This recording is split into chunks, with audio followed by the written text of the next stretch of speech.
And joining me now from her home state of Wyoming, the vice chair of the January 6th committee, Republican Congresswoman Liz Cheney. Thank you so much for joining us, Congresswoman. Really appreciate it. After everything you've uncovered, after all the work of the committee, do you believe that your committee has successfully made the case that Donald Trump committed crimes? And if so, which ones? Well, I think that the committee has produced and provided and gathered a tremendous amount of information. We're not finished yet. Certainly, it's clear, if you look at Judge Carter's opinion, that he believes that it's more likely than not that President Trump committed at least two federal crimes. I think we certainly we've not decided yet as a committee whether we're going to make criminal referrals, but that's absolutely something we're looking at. And there's no question that we've seen very serious misconduct and certainly supreme dereliction of duty.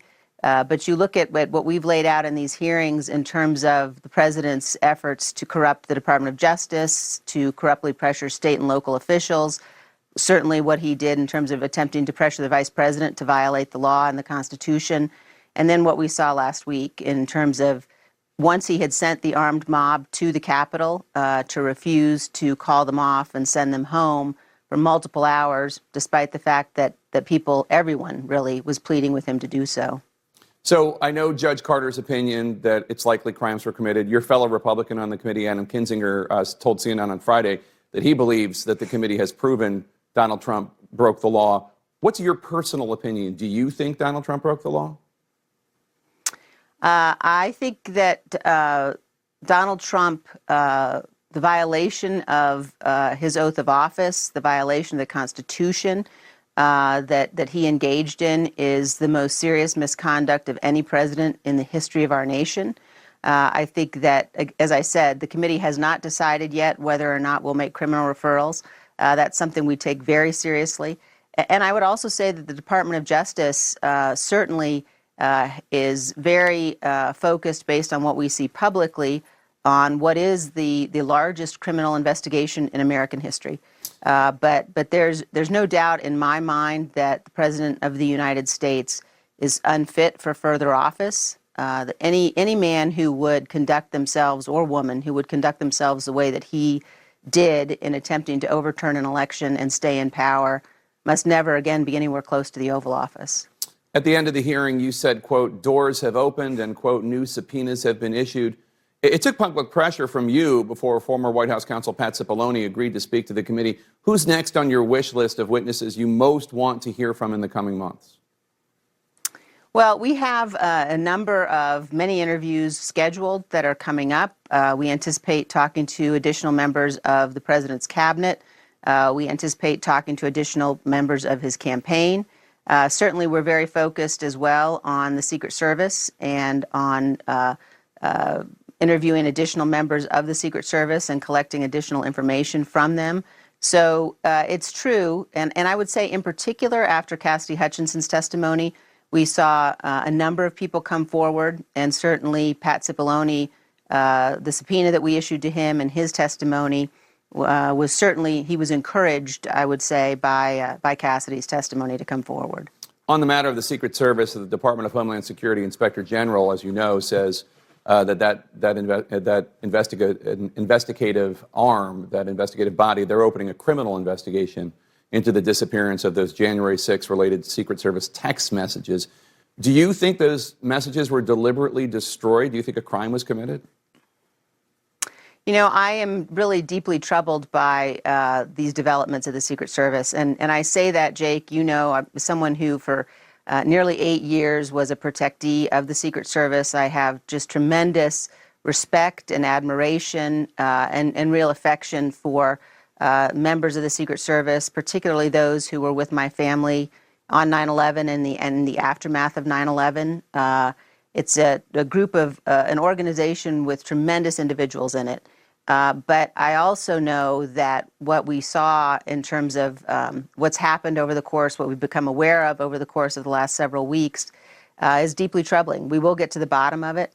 I also think, you know, anybody who watched our hearing last week and saw the radio traffic, listened to the radio traffic of the agents who were with Vice President Pence, and saw the testimony about other radio traffic, recognizes the really serious and grave threat the vice president was under, and the agents who were protecting him certainly did a tremendous service that day. So I do think, though, there are some very, very concerning things that we've got to get to the bottom of, and we've got to be able to get the information that we need about January 6th. Ginny Thomas, the wife of Supreme Court Justice Clarence Thomas, repeatedly corresponded with then White House Chief of Staff Mark Meadows and Trump lawyer John Eastman, who was pushing this deranged theory.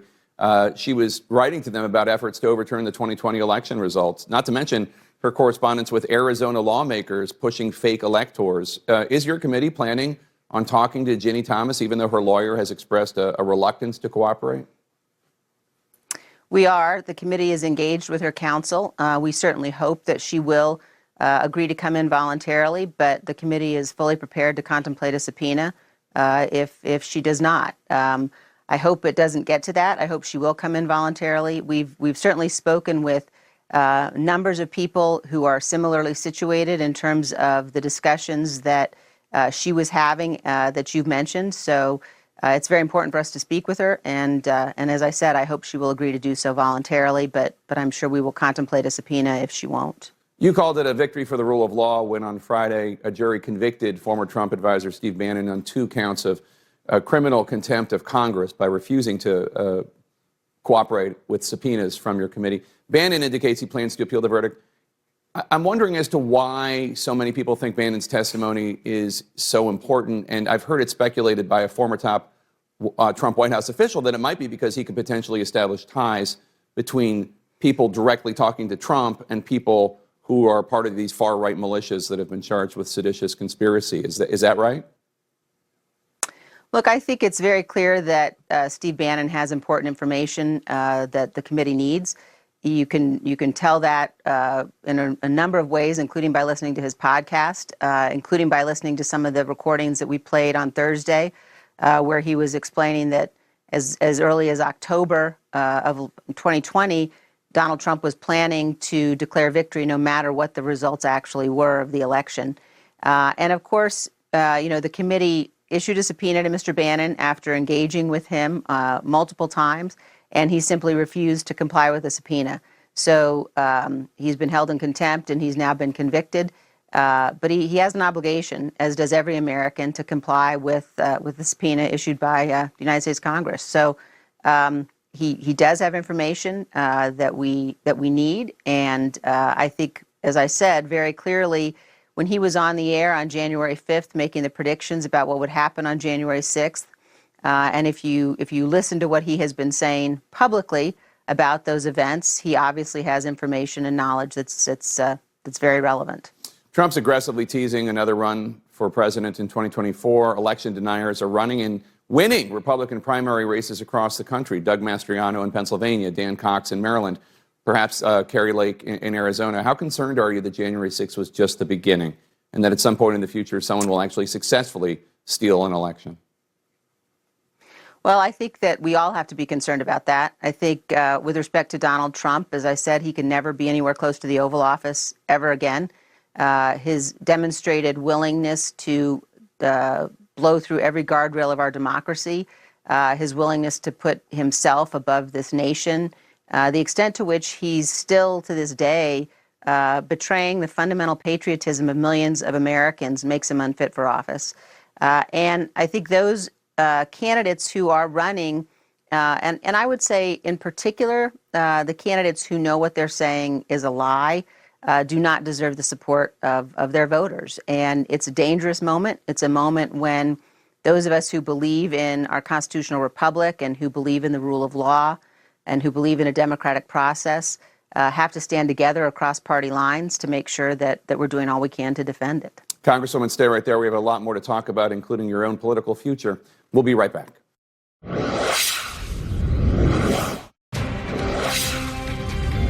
We've seen bravery and honor in these hearings, and Ms. Matthews and Mr. Pottinger, both of you will be remembered for that.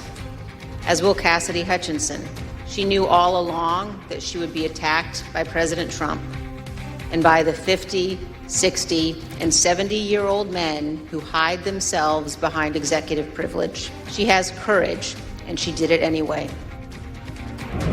And I'm back with Republican Congresswoman Liz Cheney, the vice chair of the January 6th committee. Congresswoman, we just heard you making a point at the last hearing, commending the bravery of the female witnesses who testified. You called them inspirations to American girls and women, suggested that they're braver than a lot of middle-aged men. What middle-aged men are you specifically talking about, and why do you think these young women are so much braver?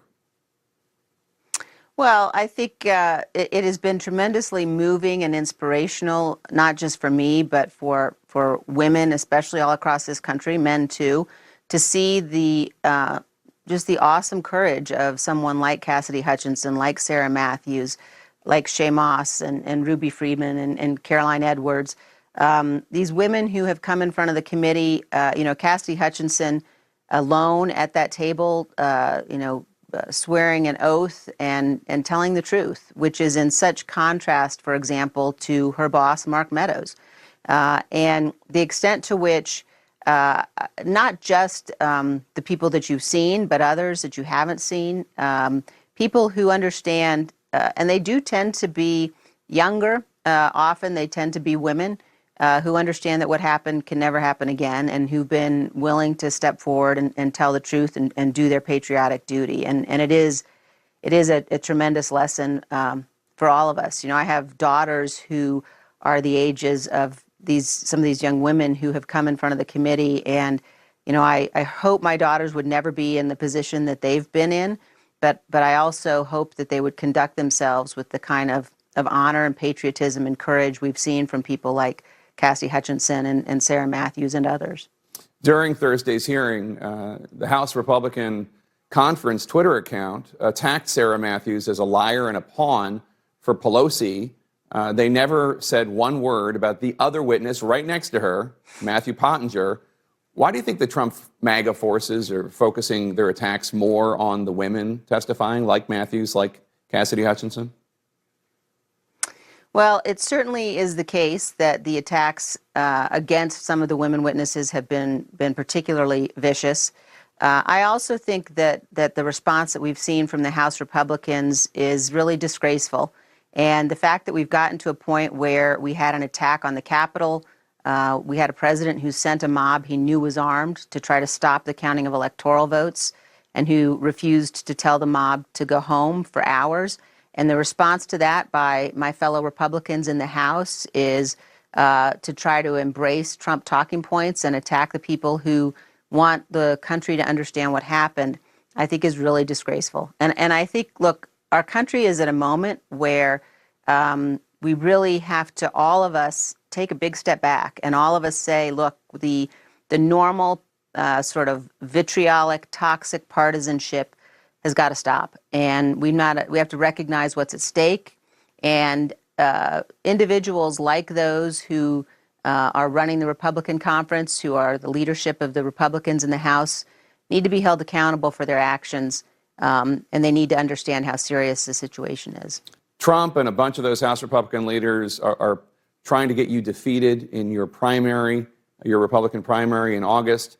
I couldn't help but notice that two of the individuals whom we've heard from in these hearings privately expressing outrage at their former boss's lies and actions, former Trump campaign manager Bill Stepien and former Trump campaign spokesman Tim Murtaugh, they're both currently fully engaged in trying to defeat you in the Wyoming primary, specifically because you're standing up to the very things that they expressed outrage about privately. That must be really strange for you.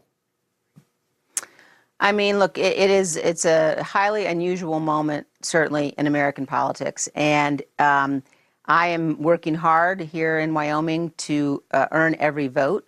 But I will also say this, I'm not going to lie. I'm not going to say things that aren't true about the election. My opponents are doing that, certainly simply for the purpose of getting elected.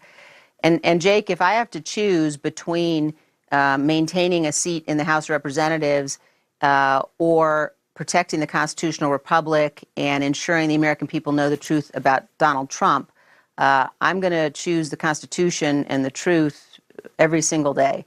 So, as I said, I'm fighting hard. No matter what happens on August 16th, I'm going to wake up on August 17th and continue to fight hard to ensure Donald Trump is never anywhere close to the Oval Office ever again. If you end up losing your job in Congress because of your work on this committee, it will have been worth it to you?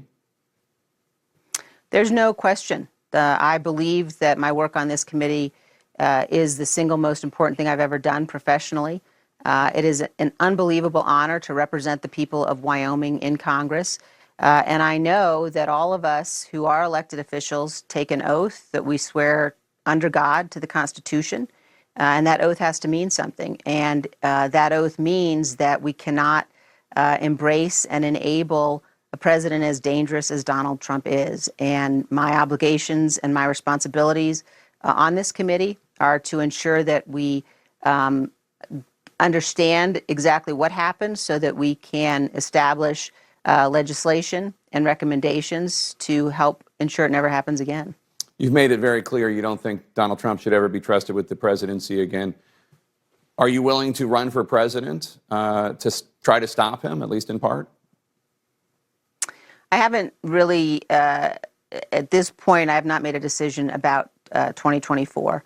And I am really very focused on the substance of what we have to do on the Select Committee, very focused on the work that I have to do to represent the people of Wyoming. And I'll make a decision about 2024 down the road. But I do think as we look towards the next presidential election, as I said, I believe that our nation stands on the edge of an abyss. And I do believe that we all have to really think very seriously about the dangers we face and the threats we face. And we have to elect serious candidates. And we've got to elect people who will take their obligations and their oaths seriously and who will deal with issues of substance with respect for people who have disagreements. And we've got to be able to come together and stop the very dangerous kind of politics that we have lived through over the last year and a half, certainly. One question about a vote that you cast. You were one of 47 House Republicans who voted this week to codify same-sex marriage protections. It's a culmination of a remarkable personal evolution for you. You used to oppose same-sex marriage that infamously led to a public falling out with your own sister. What's your message to any Senate Republican who's on the fence about voting for this bill? Freedom means freedom for everybody. And I've said that my initial opposition 10 years ago to same-sex marriage was wrong. I love my sister very much and her family very much. And I believe that that given the decision that we saw from the Supreme Court and the suggestion that the additional rulings could be at risk, the suggestion in Justice Thomas's opinion about that means that we have got to step up and make sure that we're providing protections. And so certainly ensuring that we've provided that kind of protection for same-sex marriage is very important. And so I would urge my Republican colleagues in the Senate to follow suit and to do the same. Congresswoman Liz Cheney, Republican of Wyoming, joining us today from Wyoming. Thank you so much for your time today. We appreciate it. Thank you, Jake. Great to be with you.